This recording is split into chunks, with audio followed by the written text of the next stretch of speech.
ராவணா வலையொலி சார்பில் சில முக்கிய நிகழ்வுகளை முன்னெடுக்க இருக்கிறோம். அதற்காக உங்களுடைய பங்களிப்பை அளிக்க வேண்டும் என நீங்கள் நினைத்தீர்கள் என்றால் கீழே இருக்கக்கூடிய வங்கி எண்ணிற்கோ அல்லது யூபிஐ ஐடிக்கோ உங்களுடைய பங்களிப்பை தாராளமாக செலுத்தலாம். நன்றி. ராவணா பார்வையாளர்கள், தமிழ் உறவுகள் மற்றும் ராவணா நல விரும்பிகளுக்கு வணக்கம். நீண்ட ஒரு இடைவெளிக்கு பிறகு தம்பி துருவன் செல்வமணி நம்மோடு இருக்கின்றார். நான் தமிழர் கட்சியினுடைய ஒருங்கிணைப்பாளர்களில் ஒருவர், மாநில கொள்கை பரப்பு செயலாளர்களில் ஒருவர். நிறைய பேசுறதுக்கு பேசுவோம். வணக்கம். வணக்கம். உண்மையிலே எதிர்பார்க்கவே இல்லை, தம்பி துருவன் பேக் டு ரிட்டர்ன் சொல்லுவாங்கள்ல, அந்த மாதிரி மீண்டும் களத்துக்கு வந்திருக்கீங்க. ஒரு இடைவெளி என்ன ஆச்சு? இல்லை, தொடர்ச்சியாக நம்ம அரசியல் பணியில் இருந்தோம். இடையில சொந்த வேலைகள் காரணமாக ஒரு இடைவேளை தேவைப்பட்டது. சொந்த வாழ்க்கையில் சில விஷயங்கள், அடுத்த கட்ட நகர்வுகள் குறித்த ஒரு தேடலுக்கு ஒரு குறிப்பிட்ட நேரம் தேவைப்பட்டது. அந்த நேரம் நம்ம எடுத்துக்கிட்டோம். அதே சமயம் இப்போ தேர்தல் நேரம், தீவிரமாக களப்பணியாற்ற வேண்டிய நேரம், உறுதியாக இதுதான் நேரம், இதை நம்ம தவறவிடக்கூடாது அப்படிங்கிறதுனால மறுபடியும் நம்ம களத்துக்கு மேடைகளில் நெருப்பு பறக்கக்கூடிய அந்த குரல் வளம் இப்போ மீண்டும் கேட்கக்கூடிய ஒரு வாய்ப்பு வந்திருக்குது. எடுத்துக்கலாமா? அப்படி தாராளமாக கேட்கலாம், உறுதியாக கேட்கலாம். எல்லா இடத்துக்கும், தமிழ்நாடு முழுக்க உறுதியாக. நல்லது. இன்னைக்கு இருக்கக்கூடிய ஒரு அரசியல் சூழ்நிலையை நீங்கள் கவனிச்சுக்கிட்டே வருவீங்க. நாட்டினுடைய பிரதான பிரச்சனைகள் இருக்குது இந்த அரசு மேலே, திமுக அரசு மேலே. ஊழல், முறைகேடு, குற்றச்சாட்டு நிறைய இருக்குது. அது பற்றியெல்லாம் பேசுபொருளாக்காமல் சீமான் பார்ப்பன கடப்பாறை அப்படின்னு சொல்லிவிட்டார். நாங்கள் அது பார்ப்பன கடப்பாறைக்கு எதிராக முருகனுடைய வேலை நாங்கள் தூக்குறோம் அப்படின்னு பேசுறது ஒரு பக்கம். சீமானுக்கு எதிராக ஒரு மாநாடு போட்டு ஆரிய அடிவருடிகளும் திராவிட கோட்டைகளும் அப்படின்றது ஒரு மாநாடு எல்லாம் பேசியிருந்தது நீங்கள் பார்த்துருப்பீங்க. அது இன்றைக்கி அது தேவையா?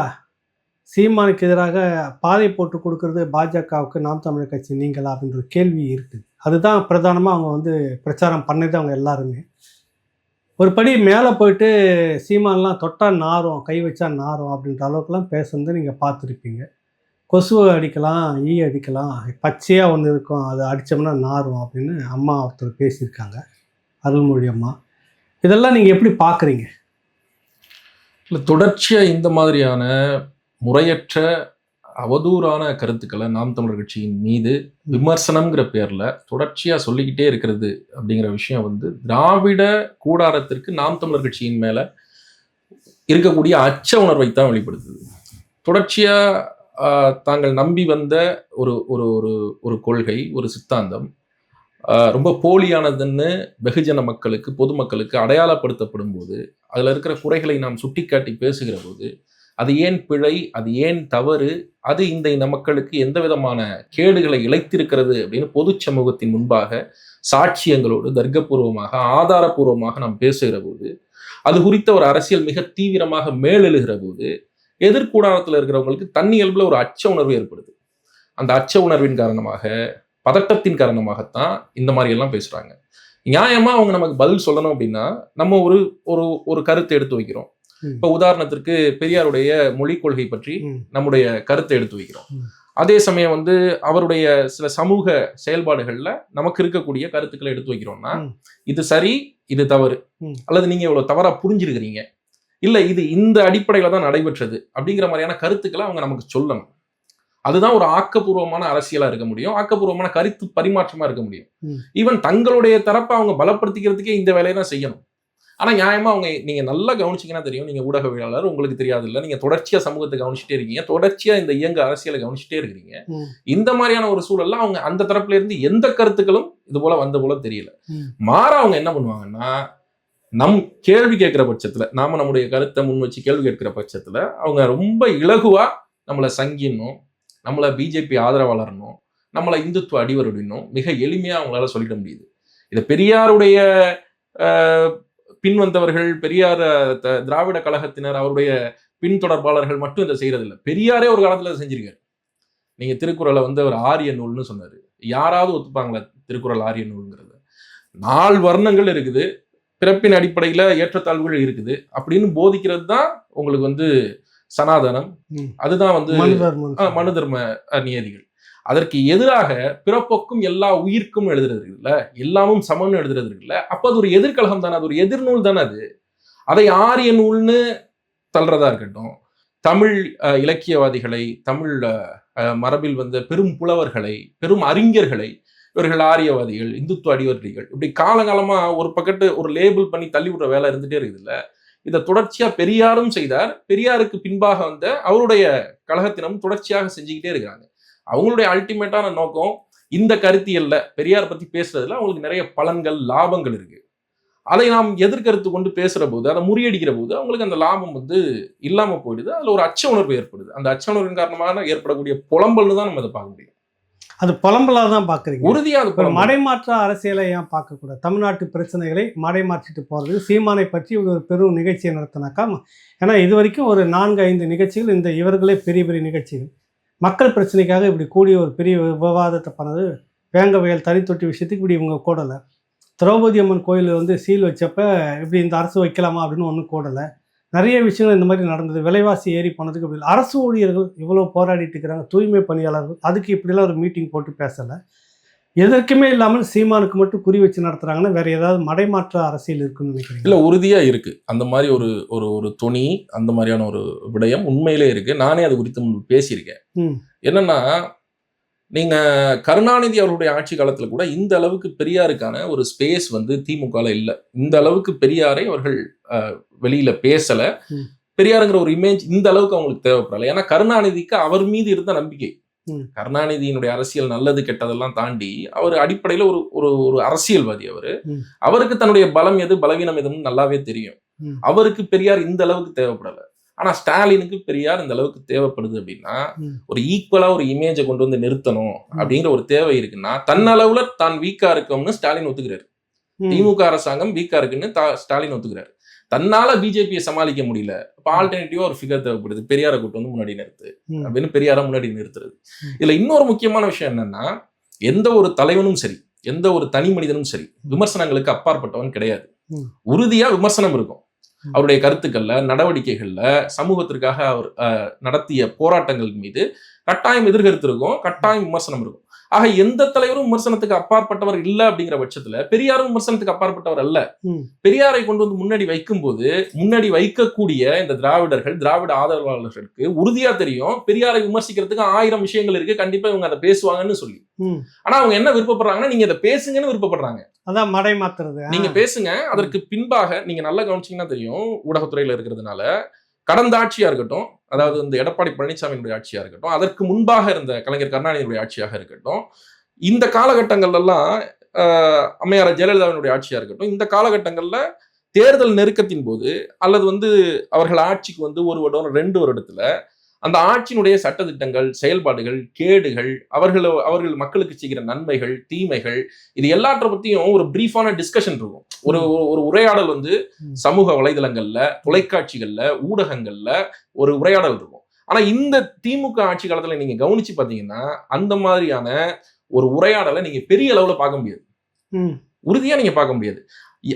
ஏன் இது நடத்தப்படலை அப்படின்னா, அதற்கு பதிலாக அவங்க என்ன செய்யறாங்கன்னா, வெற்றி விளம்பரங்கள் செய்யறாங்க.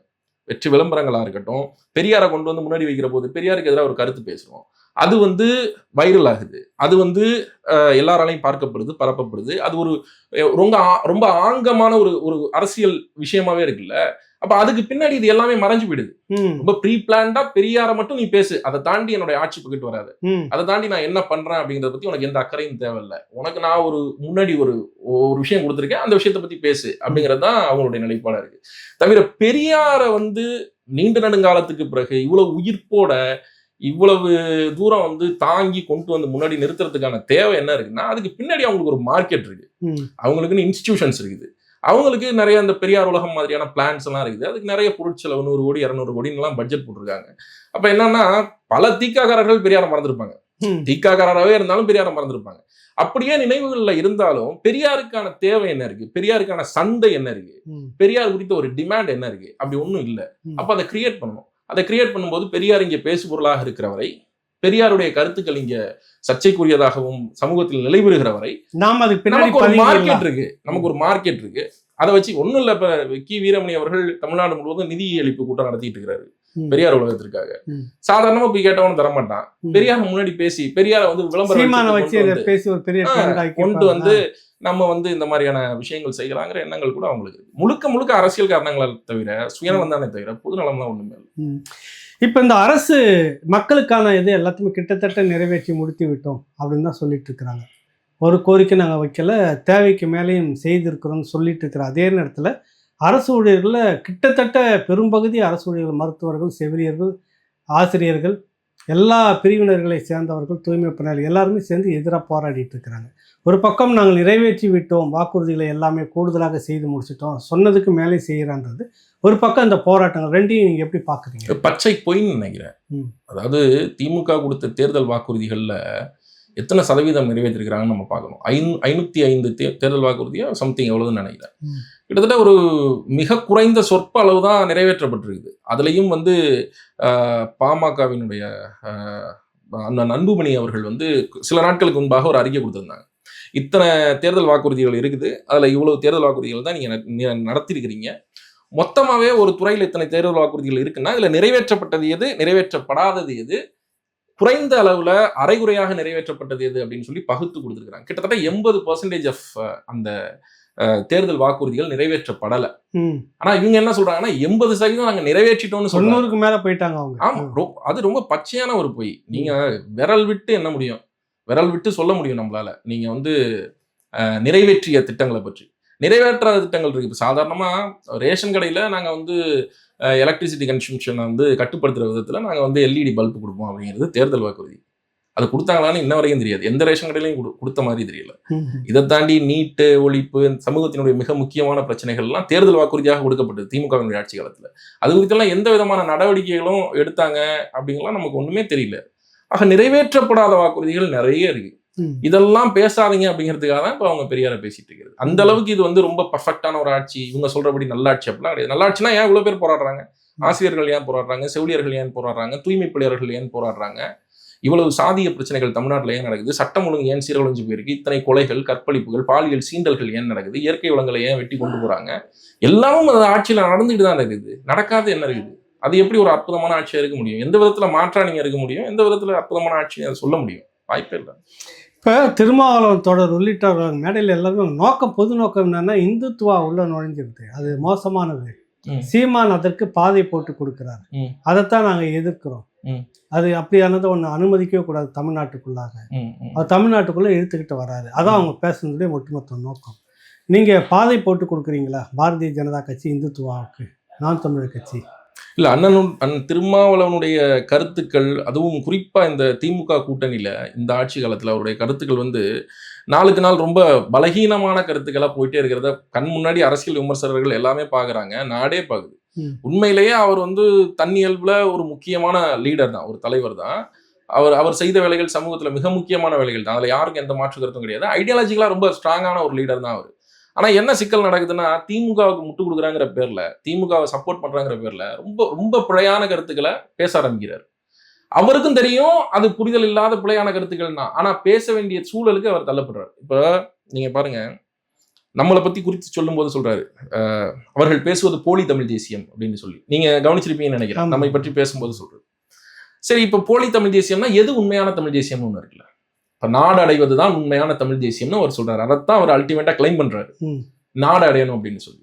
இப்ப நம்ம கேட்கிற கேள்வி என்னன்னா, திமுகவினுடைய 5 கொள்கைகள்ல முக்கியமானது தமிழ் தேசியம், சாதி ஒழிப்பு மாதிரியே தமிழ் தேசியம். நீங்க தமிழ் தேசியத்தை கொள்கையா வச்சிருக்கிறீங்க. ஆனா கடந்த 10-15 ஆண்டுகளில் தமிழ் தேசியத்திற்காக அல்லது தமிழ் தேசியம் ஒரு நாடடைவதற்காக, தமிழினம் நாடடைவதற்காக ஏதாவது ஒரு போராட்டத்தை முன்னெடுத்துருக்கீங்களா? அப்படி ஏதாவது இந்த தமிழ் சமூகம் பார்த்திருக்கா?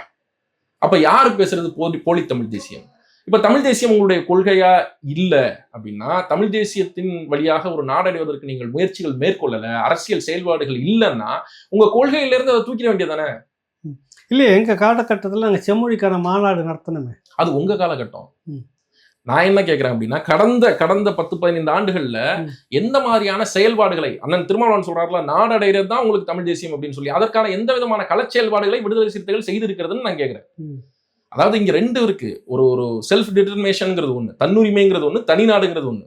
அடிப்படையில் இவங்க ஒரு பெரிய குழப்பம் ஒண்ணு நிலவுது. ரெண்டும் வந்து ஒன்றுக்கொன்று எதிரானதல்ல. ஆனா ரெண்டுமே ஒரு அடுத்தடுத்த ப்ராசஸ். தன்னுரிமை அடைவது, பிறப்புரிமை அடைவது உங்களுக்கு தெரியும். அத்தகைய உரிமைகளை எவர் ஒருவரும் நமக்கு கொடுக்கவும் முடியாது, நம்ம கிட்ட இருந்து யாரும் எடுத்துக்கவும் முடியாது. அது பிறப்பின் அடிப்படையில அமையக்கூடிய உரிமைகள். அந்த உரிமைகளின் அடிப்படையில நாம் ஒரு தேசிய இனத்திற்கான அரசியலை கையெடுக்கிறோம். அப்படி எடுக்கிற போது அந்த பாதையில நிறைய, அந்த ப்ராசஸ்ல நிறைய அடைவுகள் இருக்கு.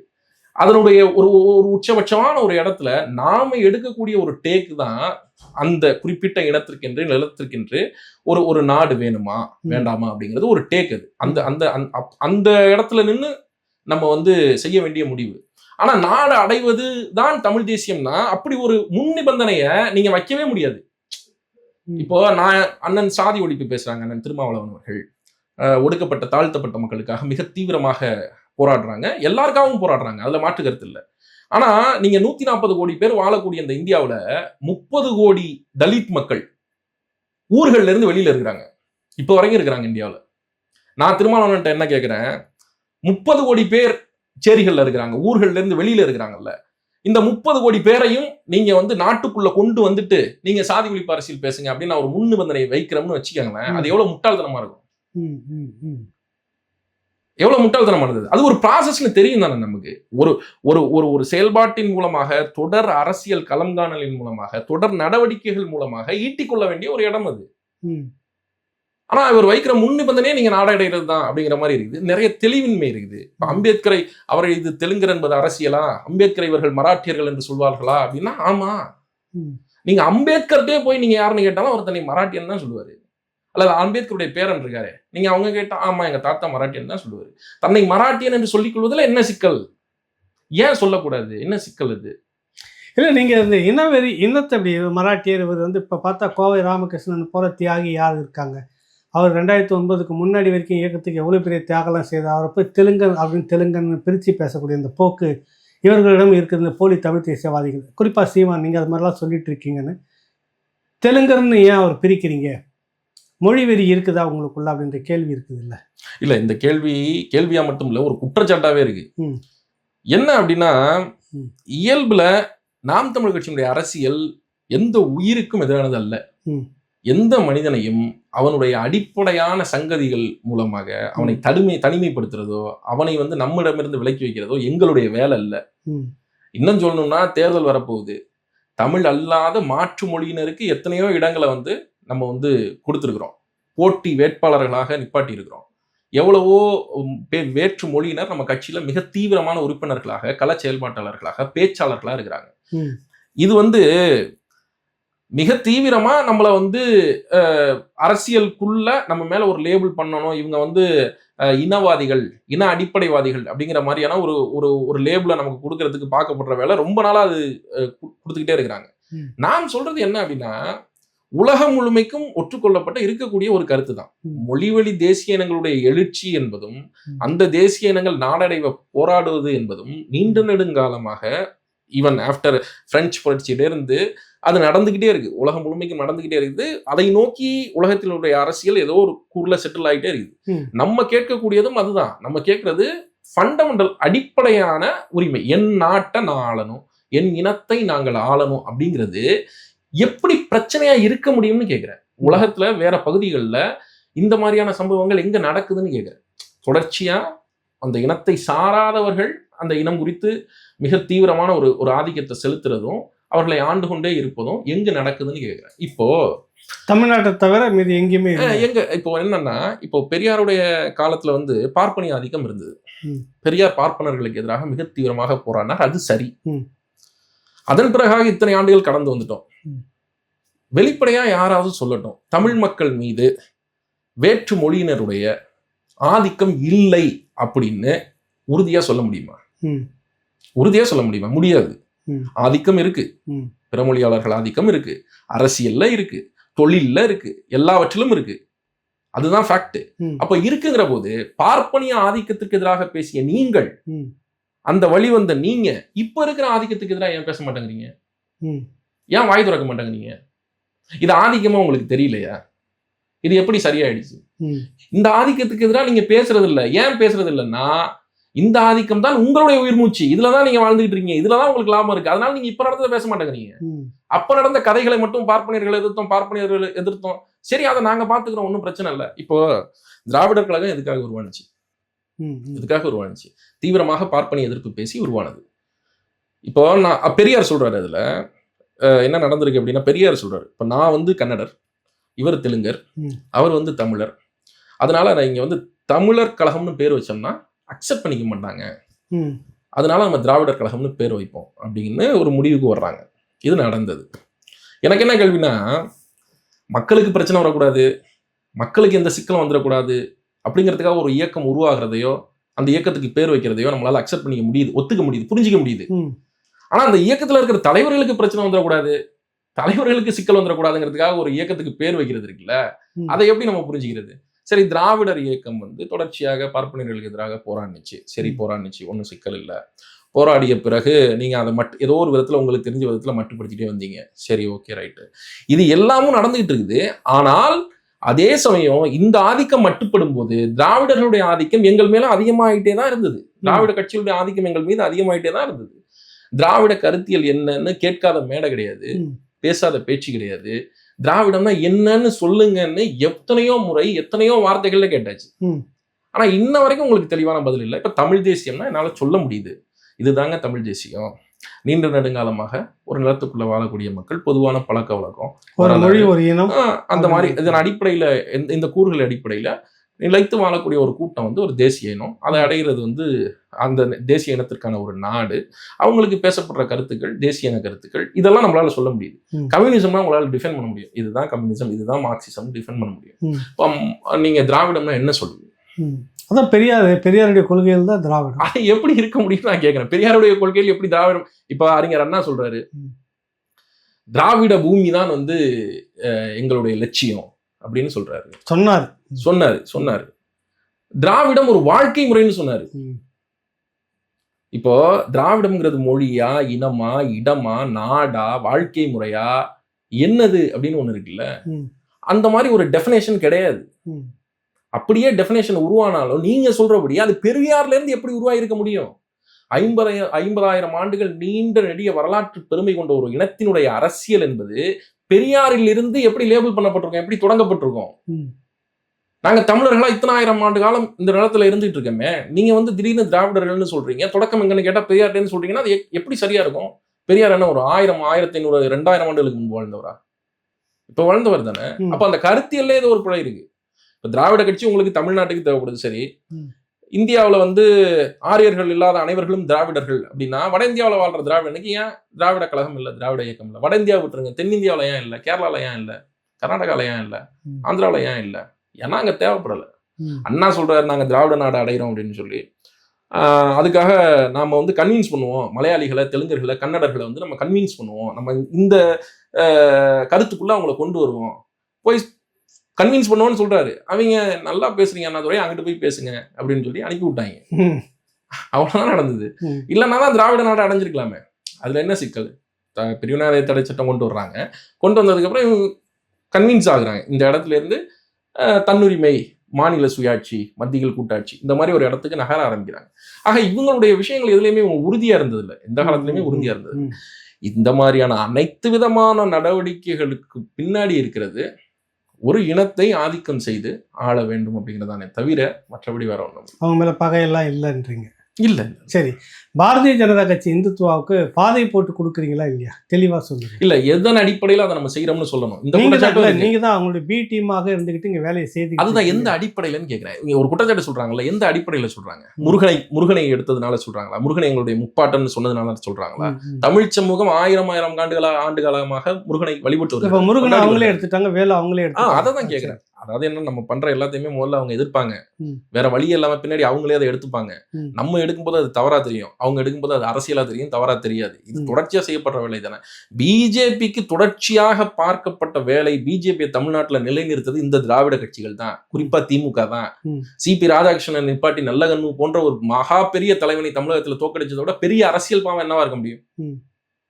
நல்லகண்ணு மாதிரியான ஒரு தலைவர் இங்க தோத்து போனார்னா அதை விட இந்த சமூகம் சீரழிவை சந்தித்திருக்கிறதுக்கு சாட்சி என்னவா இருக்க முடியும்? எந்த அடிப்படையில குஜராத் இனப்படுகொலையை வந்து ஆதரிக்கிறீங்க?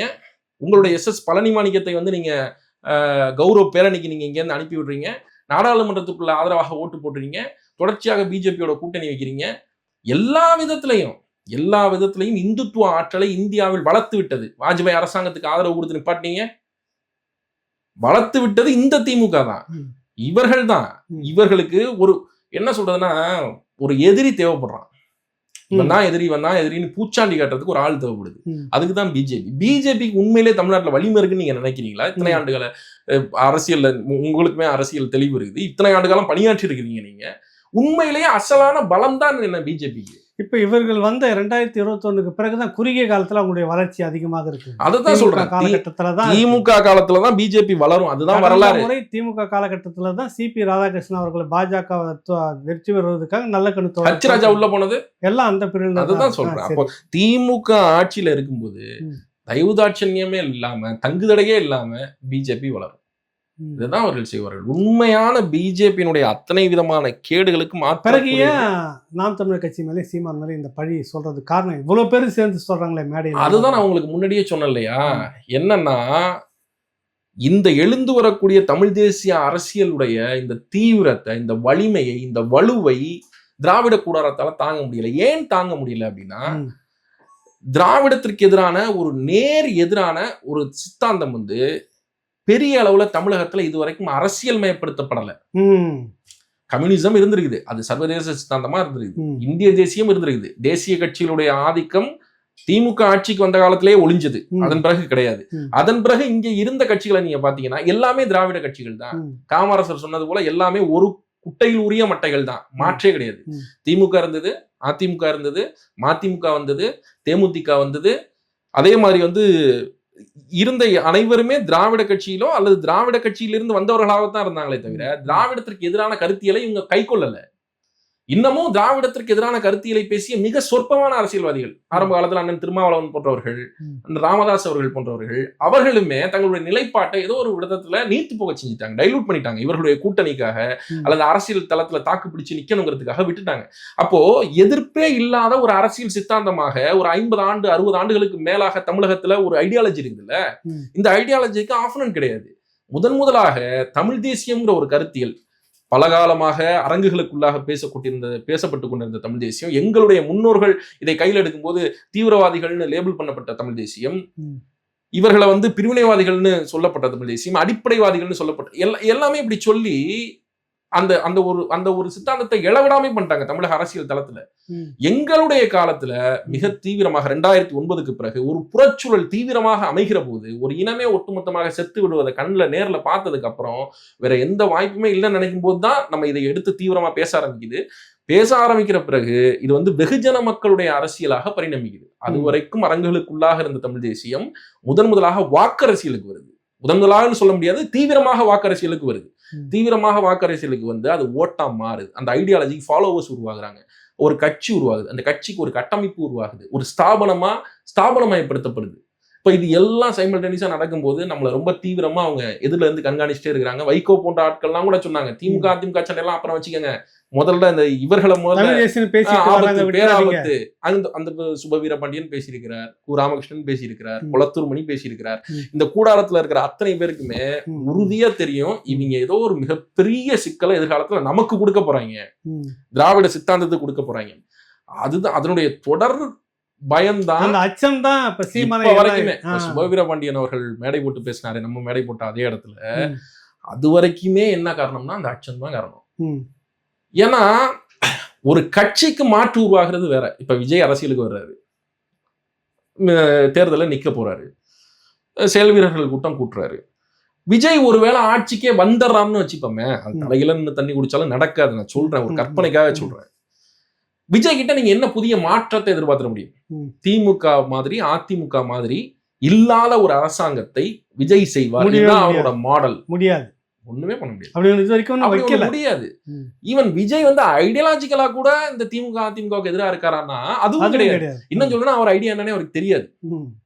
அப்போ மிக தீர்க்கமாக தீவிரமாக ரொம்ப ஃபேக்சுவலா ஒரு ஐடியாலஜியை கையில வச்சுட்டு, இதுதான் எங்க பேஸ், இதுக்குதான் நாங்க போராடுறோம், இதுதான் இந்த மண்ணுக்கு பொருத்தமான கொள்கை, யார் வேணாலும் பார்த்துக்கலாம்னு நிக்கிறது இருக்குல்ல, இது வந்து மிக தீவிரமா அவங்களை பயமுறுத்துது. ம். ஒரு ஆல்டர்னேட்டிவ் ஐடியாலஜி இந்த காலகட்டத்துல தீவிரமா ரைஸ் ஆகிறது வந்து தமிழ் தேசியன்றது இயக்க அரசியலாக தான் தமிழ்நாட்டில் இருந்துட்டு இருந்தது. ஓட்டு அரசியலாக வந்து இவ்வளோ வாக்குகளை எடுக்கும்னு அவங்க எதிர்பார்க்கல. அந்த ஒரு அச்சம் இப்படிலாம் பேச வைக்குது. அந்த அச்சத்தை தாண்டி நாளுக்கு நாள் வளர்ந்துகிட்டே இருக்கிறோம்ல, அதுதான் அவங்களுக்கு மிகப்பெரிய பயம். 4 லட்சம் ஓட்டுல இருந்து 8 லட்சம் ஓட்டு, 20 லட்சம் ஓட்டு, 36 லட்சம் ஓட்டு, 8.22% தேர்தல் ஆணையத்தால் அங்கீகரிக்கப்பட்ட கட்சி, இப்படி ஒண்ணு இருக்குல்ல. கட்சி கட்டமைப்பு வலுவாகுது, நாளுக்கு நாள் உறுப்பினர் சேர்க்கை அதிகமாகுது, கட்சி திடத்தனமாகுது, இவ்வளவு இருக்குல்ல. இது வந்து அவங்கள பயங்கரமா பயமுறுத்துது. விஜய் நினைச்சு திமுக பயப்படுமானா ஒருபோதும் பயப்படாது. ஏன்னா விஜய், திமுகவுக்கு தெரியும் விஜய் எப்படி ஹேண்டில் பண்ணணும்னு. ஆனா திமுக பயப்படுகிற ஒரே இடம் வந்து நாம் தமிழர் கட்சி தான். எதிர்ச்சித்தாந்தம் தான் அவங்களுடைய மிக தீவிரமான பயம். அதுதான் இப்ப இவங்க பேசு பொருளாக இருக்கு. ஆமா ஆமா ஆமா. சரி, இப்ப நடப்பு அரசியல் வந்து பாத்தீங்கன்னாக்கா இந்தி எதிர்ப்பு சமீபமாக 2 நாட்களாக திமுக கூடாரங்கள்ல அதிகமாக பேசப்படுகிறது. நான் இங்கதான் சென்னையில தான் இருக்கிறேன். இத்தனை ஆண்டுகளாக பார்க்கிறேன். ஒரு ஆண்டும் இந்திய எதிர்ப்பு, இந்த மொழிப்போர் தியாகிகளுடைய நாள் வருகிறது. அப்பெல்லாம் இல்லை. இப்போ இந்த முறை வந்து பார்த்தீங்கன்னாக்கா ரொம்ப உச்சத்தில் நிறைய இடத்துல நிகழ்ச்சி நடத்திட்டு இருக்கிறாங்க. அப்பனும் மகனும் முதலும் துணை முதலமைச்சரும் போய் நிற்கிறாங்க. இப்படி நிகழ்ச்சிகள் இதெல்லாம் பார்க்கும்போது நீங்கள் என்ன தோணுது உங்களுக்கு? தொடர்ச்சியா இந்தி மொழி போராட்டத்தின் போதும் சரி, அறிஞர் அண்ணாதுரை அவர்கள் சொன்னது போல அவங்க கிட்ட கேட்குறாங்க, இல்லை நாங்கள் இதை தொடங்கலை, நாங்கள் சொன்னாலும் இது முடியாது அப்படிங்கிறத அண்ணாதுரையோட ஸ்டேட்மெண்ட் மொழிப்போர் குறித்து. மிக தீவிரமாக இந்தி திணிப்பு தமிழகத்தில் எழுகிற போது அதனால ஏற்படக்கூடிய சிக்கல்கள், தமிழர்களுடைய உரிமை பறிப்பு, வேலைகளில் இடமில்லாமல் போவது, மத்திய அரசு வேலைகளுக்குள்ளாக உள்நுழைய முடியாமல் போவது, இந்த மாதிரி நிறைய காரணிகள் இருந்தது. நிறைய இந்த நிலத்துக்கு சிக்கலை உருவாக்கக்கூடிய பிரச்சனைகள் அந்த திணிப்புல இருந்தது. அப்படிப்பட்ட ஒரு திணிப்புக்கு எதிராக தமிழகத்தினுடைய மாணவர்களாக இருக்கட்டும், பொதுமக்களாக இருக்கட்டும், மிக தீவிரமாக ஒரு போராட்டத்தை முன்னெடுக்கிறாங்க. அந்த போராட்டம் பற்றி படரி எரிய ஆரம்பிக்குது. அதன் தொடர்ச்சியாக சில பின்வாங்குதல்களை அன்றைய மத்திய அரசாங்கம், காங்கிரஸ் அரசாங்கம் செய்ய ஆரம்பிக்கிறது.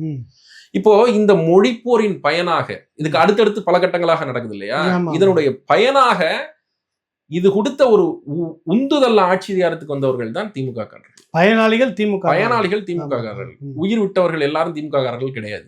ஆனா பயனாளிகள் 100% திமுக காரர்கள். அப்படி அதன் மூலம் பெற்ற பயனை வைத்த ஆட்சி அதிகாரத்திற்கு வந்தவர்கள் அதே மாணவர்களை பின்னாட்கள்ல ஒடுக்குறாங்க. அரசியலுக்கு வர விடாம, அரசியல் பேச விடாம, போராட்டங்கள் நடத்த விடாம தொடர்ச்சியா ஒடுக்குறாங்க. இன்னும் சொல்ல போனா அவங்களுடைய ஆட்சி காலத்திலே இது நடந்திருக்கு. இப்ப இல்ல, அப்பயே இது நடந்திருக்கு.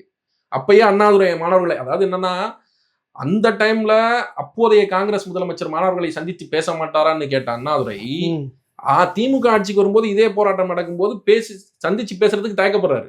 அதன் பிறகு ஒரு பிரச்சனையாகி தான் மாணவர்களை சந்திச்சு அவர் பேச வேண்டிய சூழல் இருக்குது. அப்போ இதனுடைய பயனாளிகளா திமுக இருந்துட்டே இருக்கிறாங்க. இந்த மொழியை வைத்து ஒரு அரசியல் செய்ய முடியும் இந்த நிலத்துக்குள்ளாக அப்படிங்கிறது மிக தீவிரமாக இவர்களுக்கு தெரியும். மொழி உணர்வு வந்து மிக தீவிரமான ஒரு அரசியல் ஒரு கருவி அப்படிங்கிறது அவங்களுக்கு தெரியும். அதன் தொடர்ச்சியாக தான் இவங்க இந்த அரசியல் செய்ய ஆரம்பிக்கிறாங்க. இப்போ இவங்க மொழியை வந்து ப்ரொஜெக்ட் பண்றதுக்கு, மிக தீர்க்கமாக பேசுறதுக்கான காரணங்கள் எல்லாமுமே அதன் பின்னாடி இருக்கக்கூடிய அரசியல் லாபங்கள் தான். உண்மையிலே இவர்களுக்கு மொழி மேல எந்த அக்கறையுமே இல்லை. ரொம்ப எளிமையான விஷயம். ஐ லவ் சென்னை, நமது சென்னைன்னு வச்சிருக்காங்க. ஒன்னு தமிழ்லயும் ஒன்னு இங்கிலீஷ்லயும் இருக்குது. இது ரொம்ப ரொம்ப சிம்பிளான ஒரு விஷயம் தானே. அது நீங்க இப்படி ஒரு ஐடியாலஜி இருக்கிற மொழி அது ரொம்ப முக்கியம், தமிழ் வாழ்கன்னு எல்லா இடத்துலயும் எழுதி போட்டிருக்கவரால் இந்த வேலையை பார்க்க மாட்டான்ல. தமிழ் மொழி குறித்த அக்கறை அவர்களுக்கு எந்த விதத்துல இருந்திருக்கிறதுங்கிறது வந்து எப்பவுமே கேள்விக்குறிதான் திமுக. இப்ப பாத்தீங்கன்னா திமுகல மகளிர் அணி அது கொஞ்சம் ஒரு வேகம் எடுக்குது. வெல்லும் மகளிர் மாநாடு அப்படின்னு சொல்லிட்டு நடத்தியிருக்காங்க. எங்க தண்ணீர் மாநாடு நடத்தினீங்களோ நாம் தமிழர் கட்சி அது பக்கத்துல தான் நடத்துறாங்க. இத்தனை ஆண்டுகளாகல நீங்க ஏற்கனவே சொல்லிட்டீங்க, இப்ப வரக்கூடிய இந்த இந்திய எதிர்ப்பு மொழிப்போர் தியாகிகள்ன்றது ஓட்டுக்காக தான் அந்த அரசியல் நெருக்கத்துல பண்றாங்க. அப்படி ஒன்றும் அவங்களுக்கு மொழி பற்றுலாம் கிடையாதுன்றது. இப்போ மகளிர்கள் மேல இவ்வளோ அக்கறையாக ஒரு மாநாடு, வெல்லும் மகளிர் மாநாடு, என்ன தேவை வந்தது அவங்களுக்கு? என்ன காரணம்? மகளிர் இதுக்கு முன்பாக வெல்லவில்லையா? இனிமேதான் வெல்லணுமா? என்ன சொல்ல வராங்க நீங்க புரிஞ்சுக்கிறீங்க? திமுக வந்து மகளிர், பெண்ணிய உரிமை, பெண்ணிய விடுதலை இதெல்லாம் எப்படி அணுகுறாங்க அவங்களுடைய அரசியல்ல அப்படிங்கிறதுல இருந்து தான் நம்ம இதை புரிஞ்சிக்க முடியும். அதாவது 1960களில் இந்திய நாடாளுமன்றத்திற்குள்ள 100 ஆண் உறுப்பினர்கள் இருந்தாங்க அப்படின்னா 90 ஆண் உறுப்பினர்கள் 95 ஆண் உறுப்பினர்கள் இருக்கிற பட்சத்துல 5 பெண் உறுப்பினர்கள் தான் இருந்தாங்க. தட் மீன்ஸ் ரேஷியோ என்னன்னா 95% 5%. ம். 95% ஆண்களா இருப்பாங்க, 5% பெண்களா இருப்பாங்க. ம். இத்தனை ஆண்டு காலம் நகர்ந்துட்டது. 60 ஆண்டுகளுக்கு மேல ஆயிட்டது. இப்பயும் நாடாளுமன்றத்திற்குள்ள 90% ஆண் எம்பிஸ், ம். மெம்பர் ஆஃப் பார்லிமெண்ட்ஸ், 10% தான் பெண் எம்பிஸ், மெம்பர் ஆஃப் பார்லிமெண்ட்ஸ். ம். இப்போ இந்த நாடாளுமன்றத்திற்கு நாடாளுமன்ற உறுப்பினர்களை அனுப்பக்கூடிய ம். ஒரு கட்சி தான் திமுக, அதிமுக மாநில கட்சிகள். சரியா?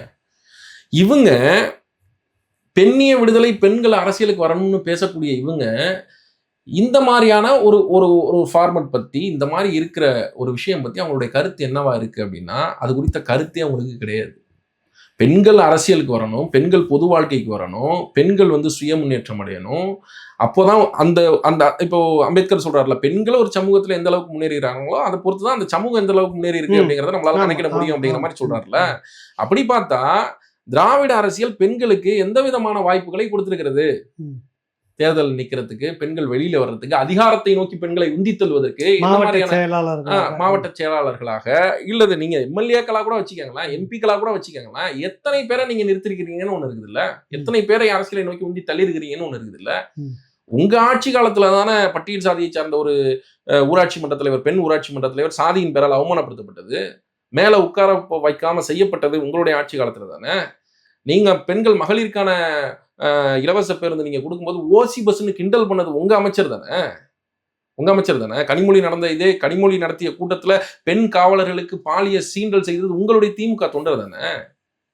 எந்த விதத்துல பெண்களுக்கு பாதுகாப்பு, எத்தனை பாலியல் சீண்டல்கள் நடக்குது, எந்த விதத்திலுமே இவங்களுக்கு பெண்களை பாதுகாப்பா நடத்தணும், ஒரு சமூகத்துல பெண்களை பாதுகாப்பா வச்சிருக்கணும், அவங்களை அரசியல் மயப்படுத்தணும், அதிகாரத்தை நோக்கி உந்தித்தலனுங்கிற மாதிரி எந்த விதமான திட்டங்களும் இந்த திராவிட முன்னேற்ற கழகத்திற்கு கிடையாது. இப்போ இவங்க வந்து வெல்லும் மகளிர் அப்படின்னு ஒரு மாநாடு போறாங்கன்னா வெல்ல வைக்கிறதுக்கு எவ்வளவோ இல்ல. இப்ப 2021 இருந்து இது வரைக்கும் வந்து பெண்களுக்கு வேற ஏதாவது சாதிச்சிருக்கிறதா அவங்க சொல்லலாம்ல? புரியல 2021 இருந்து இந்த ஆட்சி முடிகிற இது வரைக்கும் மகளிர் பெண்கள் நிறைய திட்டங்களை கொண்டு வந்திருக்கோம். அதனால வெல்லும் மகளிர் மாநாடு சாத்தியப்படுது இல்ல அவங்களுக்கு? இல்ல, என்ன மாதிரியான திட்டங்கள் நம்ம பார்க்கணும். அப்படி செய்யப்பட்ட திட்டங்களை திமுக எந்த மனப்பான்மையோட அணுகுனதுன்னு பார்க்கணும். அதுக்கான சாட்சி தான் பொன்முடி அவர்கள் உதிர்த்த அற்புதமான வார்த்தைகள். ஓசி பஸ்ன்னு சொன்னாரு. பெண்களை இதை விட கேவலப்படுத்த முடியுமா? நீங்க தான் திட்டம் கொண்டு வர்றீங்க, உங்க அரசு தான் திட்டம் கொண்டு வருது, உங்க அமைச்சர் தான் பேசுறாரு ஓசின்னு. ஓசியில தானே போறீங்கன்னு கேட்கிறாரு. இது ஒரு மனிதனுடைய சுயமரியாதையை இழிவுபடுத்துறது இல்லையா? ஒரு பெண்ணுடைய தன்மானத்தை இழிவுபடுத்துறது இல்லையா? நான் என்ன கேட்கிறேன், உரிமை தொகை 1000 ரூபாய் கொடுக்குறீங்க, எதுக்கு கொடுக்குறீங்க? எதுக்கு கொடுக்குறீங்கன்னு சொல்லணும். உரிமை தொகை பேர் வச்சதெல்லாம் சரி, என்ன பர்பஸ்? 1000 ரூபாய் கொடுக்கறதுக்கான பர்பஸ் என்ன? அந்த திட்டத்தினுடைய நோக்கம் என்ன? அந்த திட்டத்தினுடைய மாதம் வருஷத்துக்கு ஒரு 12,000 ரூபாய் வருது. குடும்ப உதவிக்கு அது கை கொடுக்குற மாதிரி இருக்கு அரசு 12,000 ரூபாய் நேரடியாக அவங்க கொடுக்குது வருஷத்துக்கு. அப்படி நம்ம அப்படி பார்த்தா கஷ்டப்படுற ஆண்கள் இல்லையா? கஷ்டப்படுற ஆண்கள், தெருவில் இருக்கிற ஆண்கள், வீடற்ற ஆண்கள் இல்லையா?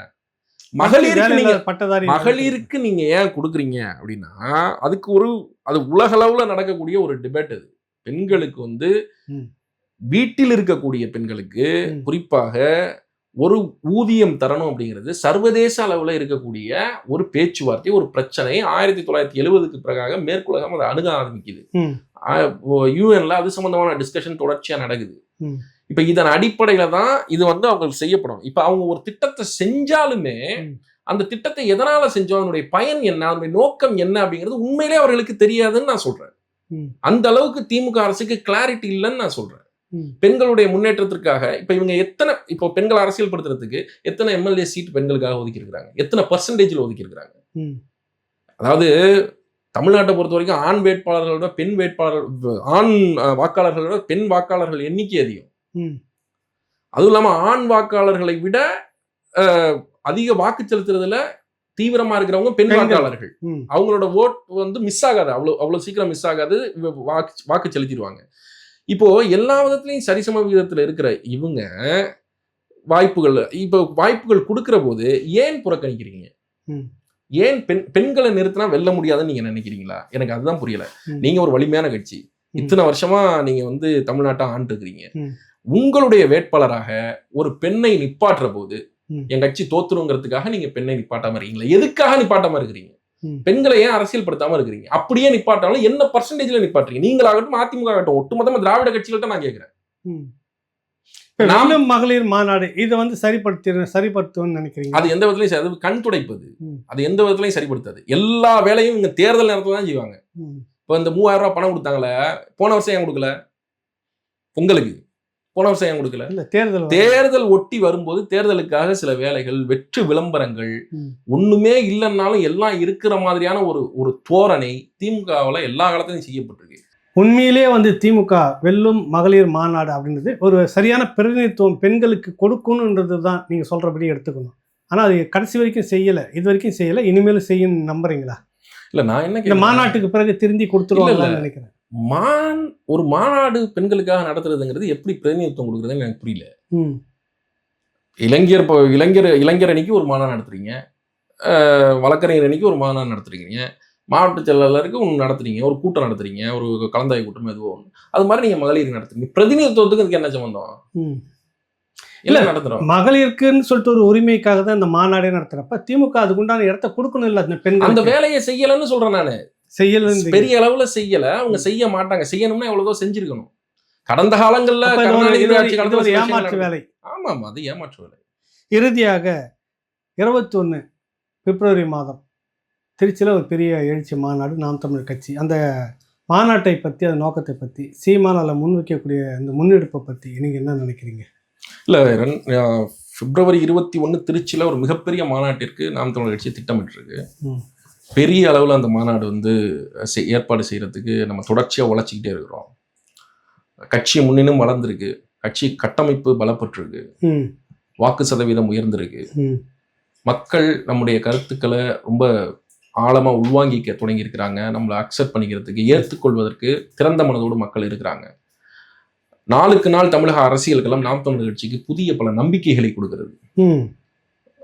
அந்த மாதிரியான ஒரு சூழல்ல 234 வேட்பாளர்களையும் ஒரே மேடையில் அறிமுகம் செய்து பெரிய அளவில் தேர்தலுக்கு ஒரு பெரிய பாய்ச்சலாக அந்த மாநாட்டை நம்ம பார்க்குறோம்.